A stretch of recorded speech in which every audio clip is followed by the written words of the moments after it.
like my wife is sometimes she doesn't deserve, my love, forgiveness, grace, right? Those are the things that we don't want to do, right? Because it makes us look weak. Yeah. It makes us look like clowns, foolish. Why did you get married at such a young age? Man, we're going straight to the point, huh? Dang. All right. Alrighty, y'all. Welcome to the Now Perspective.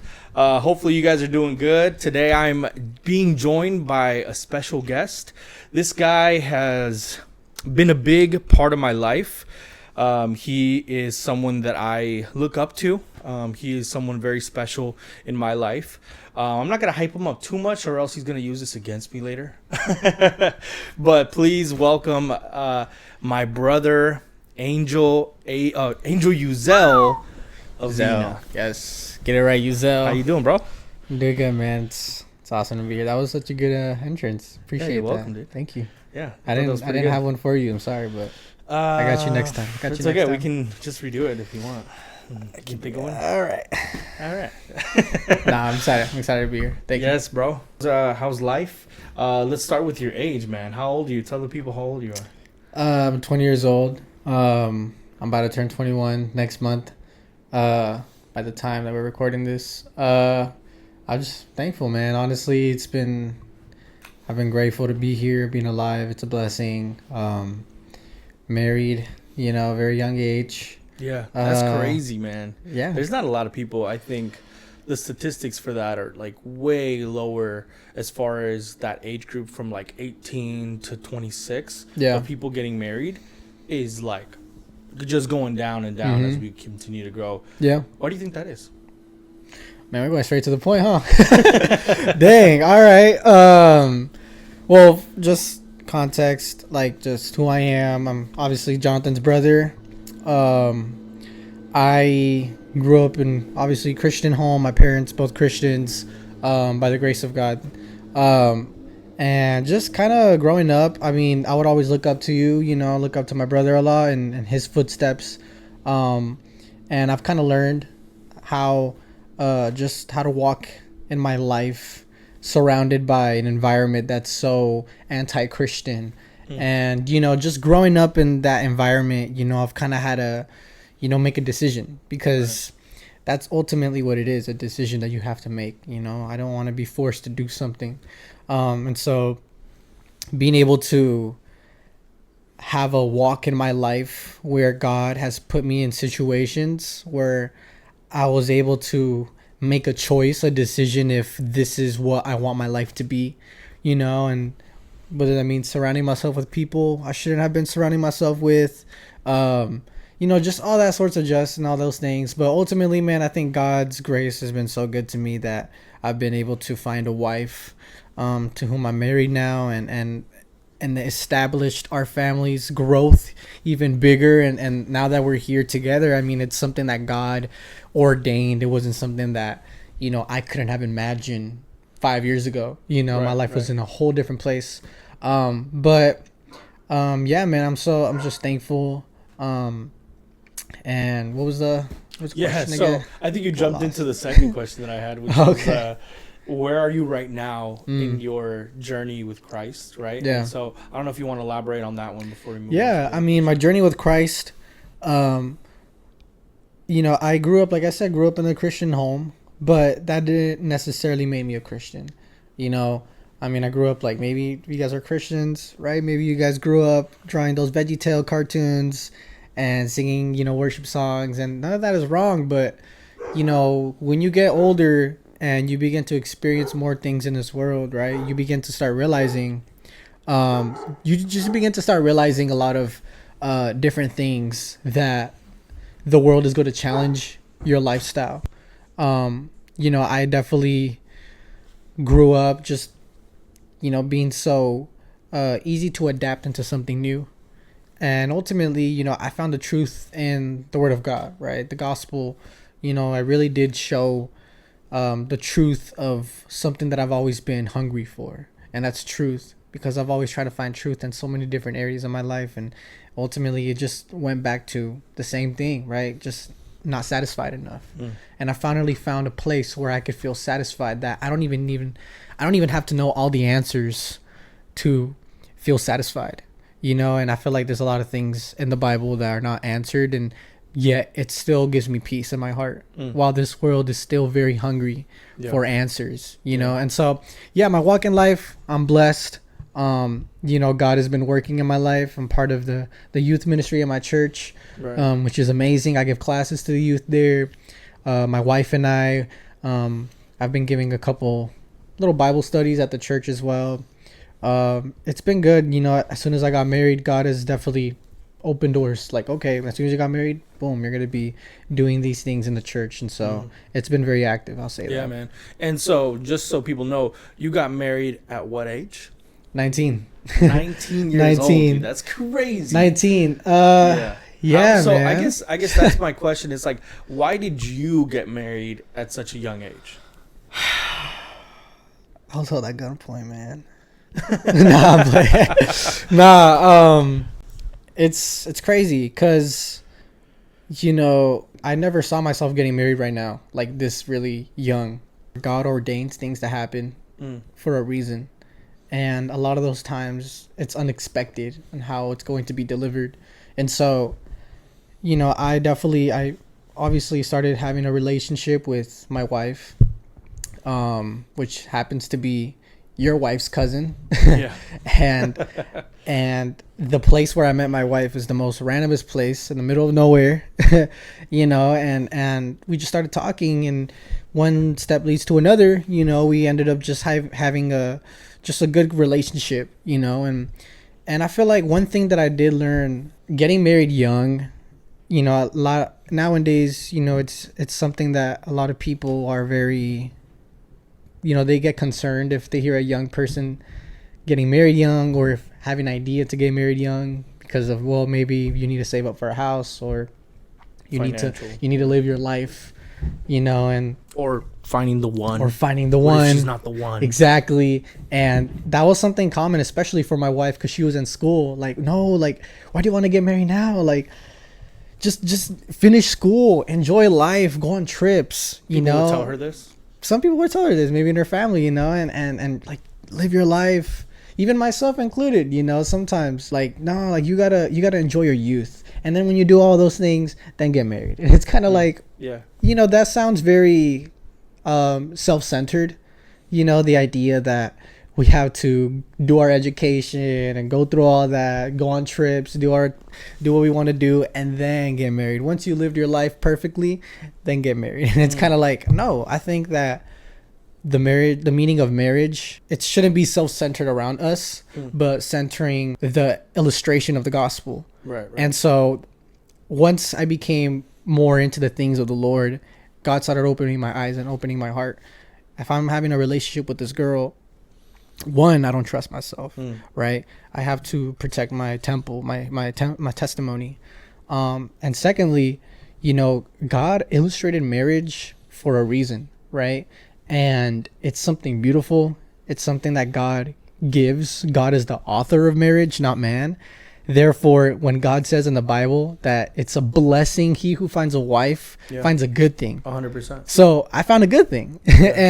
and that good thing happened to be my wife, that now I could see the amount of blessings. We're going to have a kid. Yeah. Right. And congratulations. And so, man, that's big. It's crazy, man. It's definitely. Yeah. When's the baby due? They're saying December. Christmas week, right around Christmas week. It's so crazy, bro. There you go. That's you know, nuts, it's crazy. Yeah. How does she feel about it? Is she, you know, she's really excited. Happy, she's excited. About it, of course. Yeah. Obviously, she's gonna leave work. Yeah.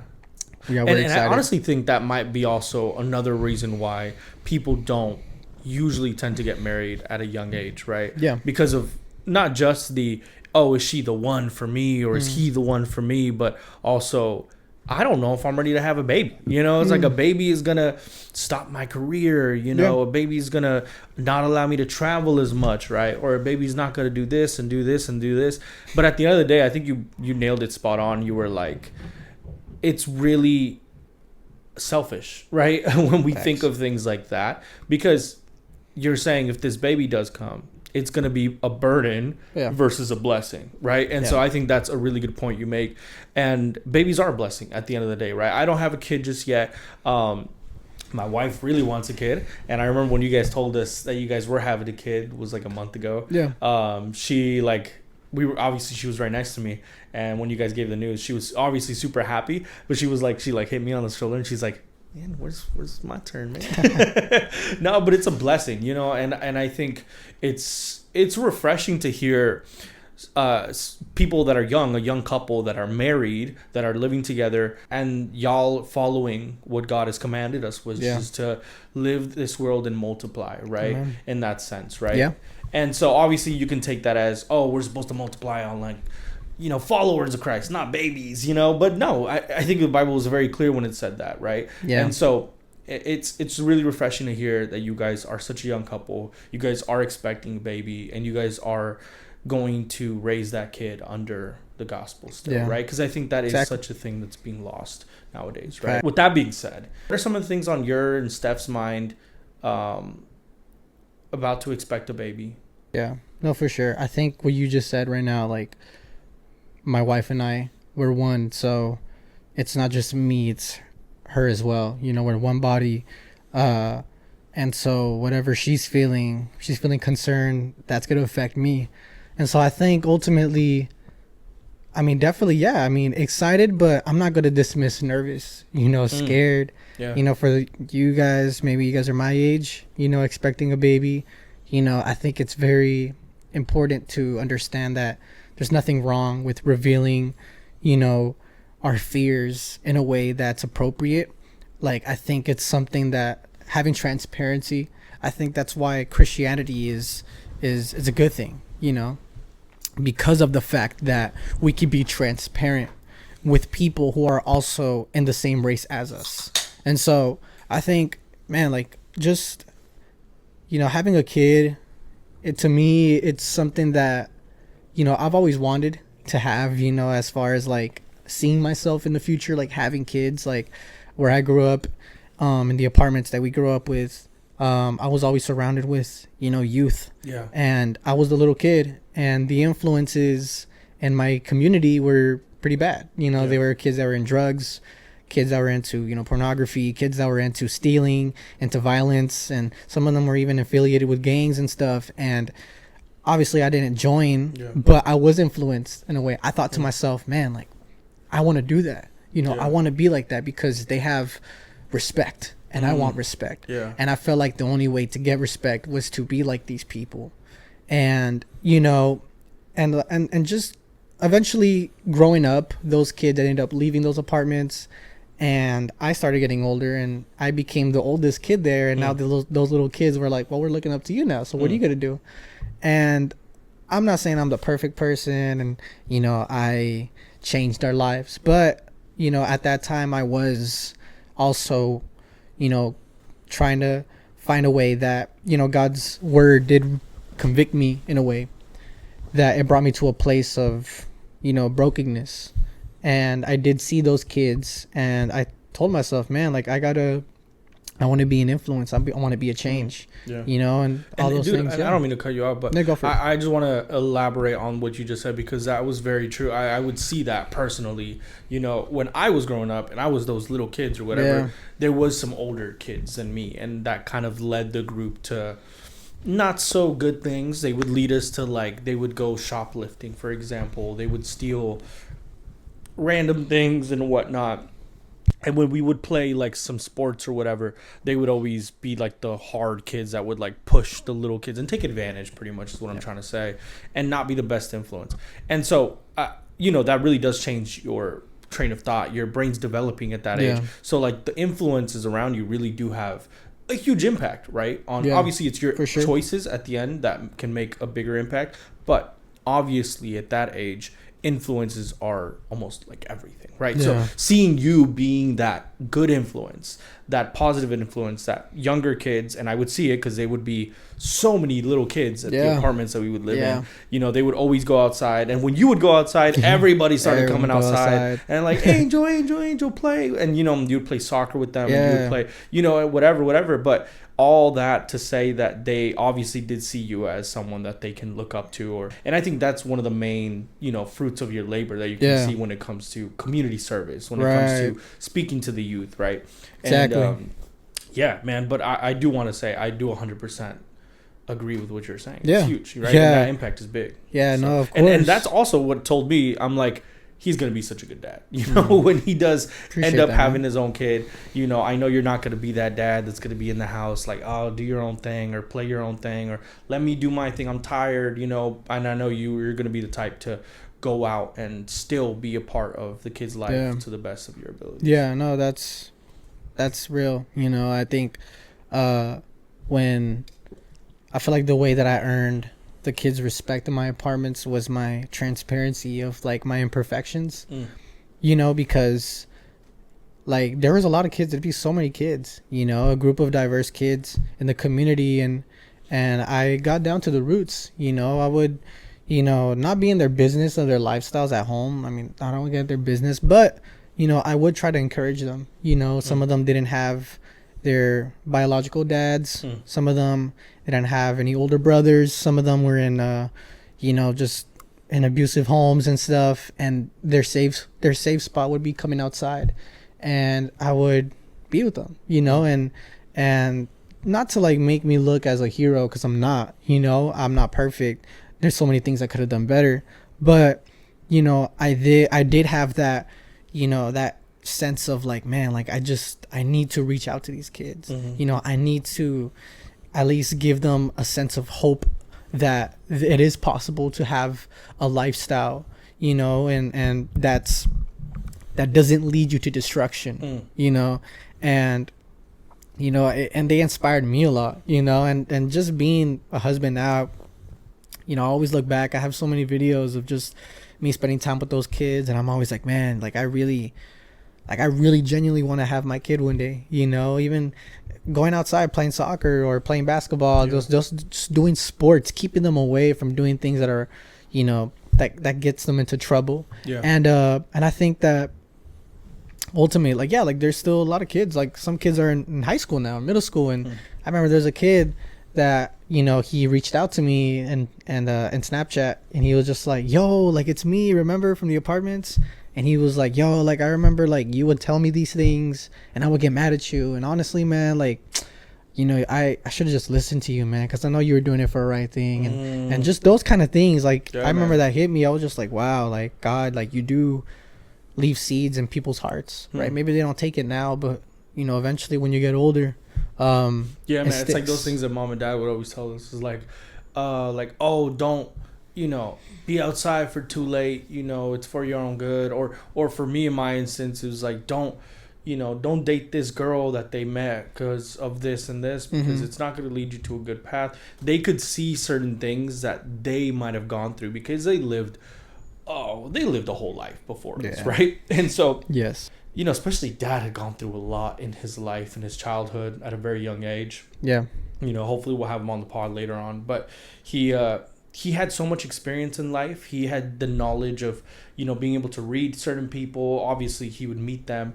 And, you know, he would be very aware of the type of people, you know, and that would surround us. And he would always give us good advice. And even though that advice at the time was not, you know, particularly, it doesn't feel good hearing a different answer from yours. But from their perspective coming in, it's because they genuinely loved us, right? And that's the thing that I feel like is slowly being lost. Parents are starting to be a lot more lenient towards their children on like, I'm just not going to tell them because, you know, it's okay. You know, or at least they're smoking weed, but at least they're not skipping school. You know, I'll let them drink at a young age, you know, but at least they're drinking at home when they could be out there. You know what I mean? It's like judging depravity and like letting certain things slide because it's more convenient. You know what I mean? Honestly, I think that's the definition of laziness, right? Not taking action on things you're supposed to take action of, right? Not having a conversation when the conversation is needed. You know what I mean? Not doing the hard things because of convenience, right? That's the definition of laziness, right? And so we never applaud laziness, but I think as we go on in this generation, sadly, and I don't want to be like, this generation, right? Because I'm a part of this generation, but I see myself so easily attracted to the laziness of just chilling, to not doing, this project, for example, this podcast. It's like, it's easier to not do it because then I don't got to think of how many followers, is this doing good? Is this reaching the right people that I want to reach? Where is this going to go? It's a lot of work, uploading, editing, all this stuff. But it's like, at the end of the day, it's for the benefit of the kingdom, I feel. It's for the benefit of what can I do with my voice, with my opinion, to contextualize the gospel. You know what I mean? And to not rail on this topic for too long, but, going against laziness is biblical, right? We see the story of the parable of the talents, for example. The ruler, to his 3 workers, he gives, 10 talents to one. Then he gives 2 talents to one. And then he gives 1 talent to one, or whatever. I think it's 4 and then 2. But the one that he just gave the least amount, what he did was bury it and keep it tucked away. And then the other 2 multiplied, right? Their talent, right? And so when the ruler came back, they're like, hey, look, you gave me 10, I got you back 20, right? The other one said, hey, you gave me 4, I got you back 8. The one that had 1, he's like, hey, you gave me 1, and because I know take your stuff seriously and you're a hard worker, you understand that, at least you're going to get something back. And so I hid it away, and now I have something for you. He's like, you dummy. He's like, you could have at least put this in the bank and accumulated some interest on it without having to do any sort of work and brought me something more, right? But look at you. And then he takes that away and he gives it to somebody else, right? And that's interesting, right? Because it's like, he could have done the least, bro. He could have literally just dropped it off of the bank, accumulated some good interest, and you're done, right? But what does that do? It's like those small conversations. It could be an easy call. It could be an easy text, right? Reaching out to people, the ones you love, reaching out to that friend that you saw post a video that might not be the best video to post, right? Or that reaching out to a friend that you haven't heard of in a long time, or just to your brother or to your sister and telling them, hey bro, I heard you say this, or I heard you do this. Like, this isn't to start drama, this isn't me going out telling everybody, this is me going to that person and telling them, hey bro, God has better plans for your life. You need to stop acting like a little dummy. Right? And so sometimes it's needed, right? But yeah, man, and I guess speaking on to that, and you can go into that topic further, but what do you think men struggle with the most in 2024? I think it's identity, I think it's like identifying what a man is and how identifying what a man is and how does a lifestyle look like, right? Once I have identified what it is. And I think that, for someone that is lost in the world, right? Maybe someone's watching and maybe they're not Christian. They just happen to stumble on this video, right? What do you want to do, right? What is your identity, right? Who do you want to become? What do you want to become? And I think that when we take those questions and we bring them into this world, I think it just becomes disaster, man. Because when I'm looking at this world, right? I mean, everything is so now, fast paced. We want things now, right? We want our phone we want our orders to be coming into our house more quicker, right? We want our fast food to be more, this is fast food. We want our foods to be more delivered to us more quicker, right? We just want things now. And we've just been so trained, right, by the influence in media, by just people in our circle, right, in our jobs, maybe schools, right, and in our community, right? We've been so influenced on things that ultimately just, they don't help us pursue an identity, right? But they help us just get the now, right? Like you were saying, like, you could have invested into something that could have multiplied, right? Instead of you just tucked it in, and and so laziness is another thing that I would say, right? Where we don't really want to work nowadays. But not to like make a whole circle around it, but ultimately I think the identity of what a man is, right, and not even just people who are not Christians, but even in the Christian circles, in the Christian homes and churches, right? Like, what does a man do? Right? How does a man look like? What is a man? What is a man? I mean, just period. Matt Walsh. What is a man? And exactly, and my answer to that, obviously, is not found in, not a cliche. It's like it's not found in man. It's found in only one person that became man. He literally became a man to demonstrate what a man is. Because we don't get it right.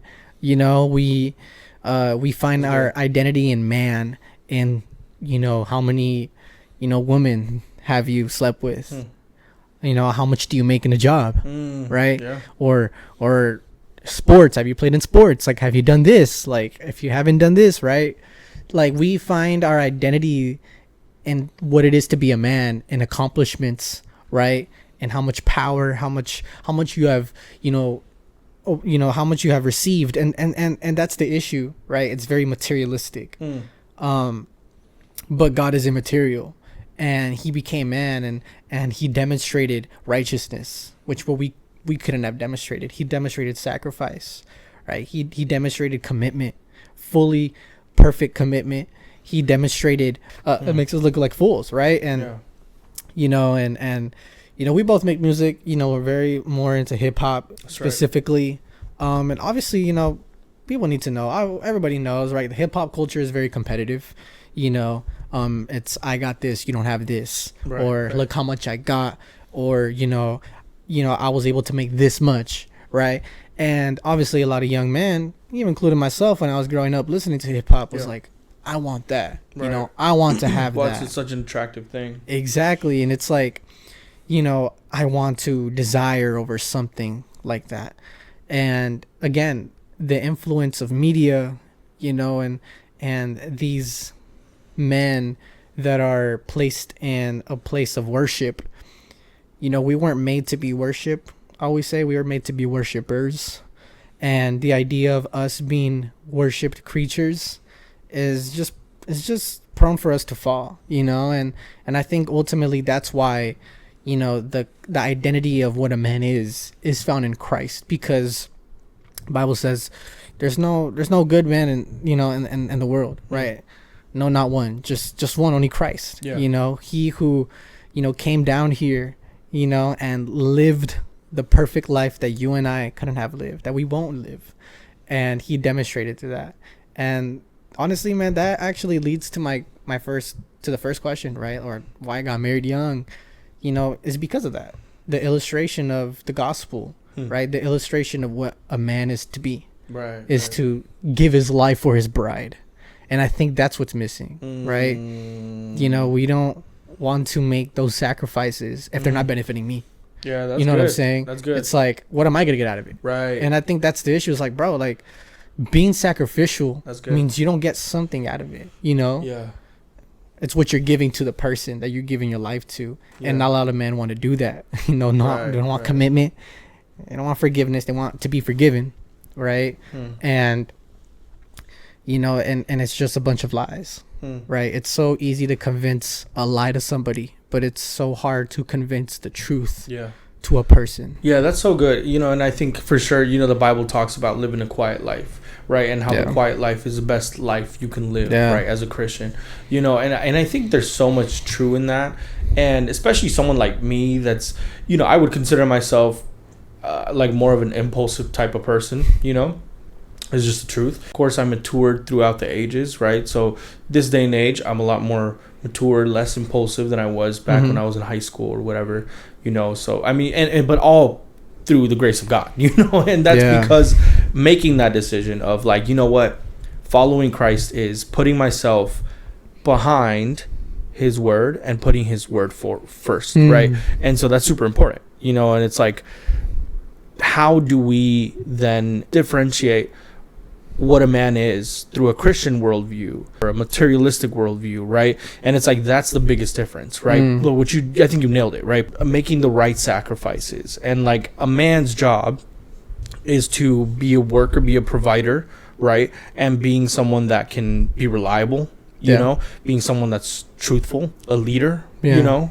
And so, you know, and I think it's important to talk about these things because, you know, it's hard to really nail down in a black and white, you know, what a man looks like or what's the ultimate man, right? You know, it's like, well, are you trying to say as a Christian that an ultimate man is a preacher? You know, if that's, you know, no, I don't think that's what it is. I think that's more of like putting things in a black and white. I think if we follow God's word, if we follow in the footsteps that God has already set, you know, in this life, we can truly find what that means, right? To be a man, right? Exactly. And, right. I mean, the Bible even says, you know, act like men in the New Testament. You know, I think it was Paul. I might be wrong, but it was one of the apostles when he was writing a letter, you know, to churches, like, you know, act like men. You know, like it indicates to us that there is a definitive term of what it is to be a man. Yeah. You know, and it's giving your life to, you know, for example, my wife. Right. You know, my first ministry is not doing these things. It's not my job, you know, it's not music. My first ministry is my home. That's my wife. Yeah, you know, like good. What am I doing that's making her feel safe, that's making her feel loved, right? That's making her feel like she's not wasting away or she's not seemed as valuable, you know, and having that headship authoritative role as a man to be father soon, you know, I am the one that holds the most responsibility of what takes place in my home, right?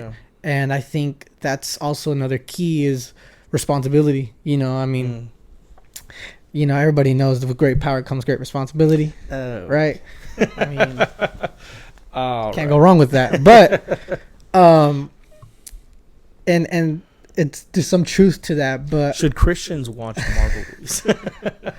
Okay. And I think there is a lot of truth to that because I think that it's so important to understand that I have been giving a responsibility of taking a father's daughter into my hands, and she becomes my wife now. And I have been giving all the authoritative responsibility that father had for my wife, which was being her father, which was providing for her, which was taking care of her. It's in my hands now, right? He literally handed his daughter to my hands in my wedding, and it's just like now I'm in charge, right? To make sure that she gets home safe, to make sure that she's fed, to make sure that she has what she needs, right? You know, it's my job, and it's not anybody else's job to do that. It's mine. And I think that has to come with responsibility. I'm responsible for that. And not a lot of men want to have commitment because it's just like, you know, I want my own thing, right? I want my own bank account. I don't want her to be in my thing. Or like, I don't want to pay that much. If we get divorced, like she's going to take half. Like I want mine. Like it's just those kind of ideologies are things that were formed by man in this world. And the scriptures, right? The Hebrew Bible says, no, give your life to Christ. Sacrificial love is the true demonstration. You know, the greatest way you could show love to somebody is to sacrifice. And Jesus did that on the cross, even when we didn't deserve it. So that's, it's not that we earned his sacrifice. Like we didn't even deserve it. And so that looks like vice versa. That does not give me a reason, you know, maybe she's giving me reasons to not talk to her. Maybe she's giving me reasons to be mad at her, but Christ has never given me a reason. We're going to clip that. My wife doesn't deserve my love. Nah, do that. Don't do that. I'm gonna be in trouble for that. Oh, snap.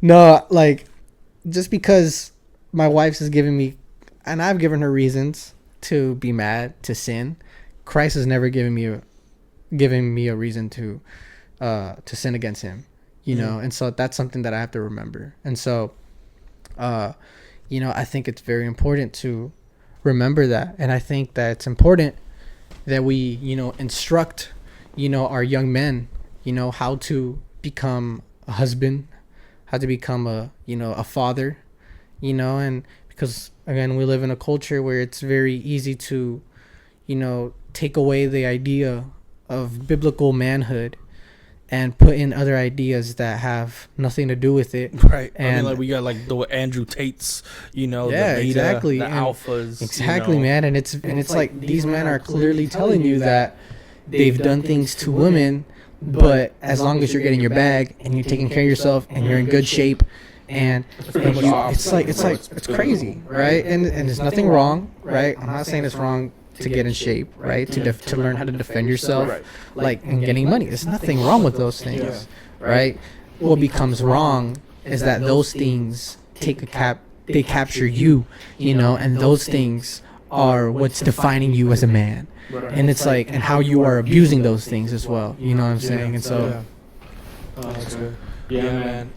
And so, no, it's good. I think we talked a lot about, manhood. And like I mentioned, it's super important to talk about these things because, yeah, there's so much information out there of, what does it mean to be a man? What does it mean to be a man in like the conservative side or the liberal side, the Andrew Tates, the red pill, community and all these things. So I think it is important us as Christians to really show a standard, right? And to live through that standard, right? And to really preach the gospel in that way. Hey y'all, if you like this video, please consider subscribing, hitting that like button.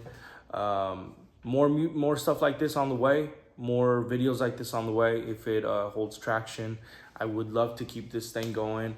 I would love to drop more music. I'd love to be more involved. I'd love to answer questions, meet people here in the area. I live in Washington State, about 40 minutes from Seattle. I live in the city called Auburn. But yeah, thank you so much for watching. Have a good day.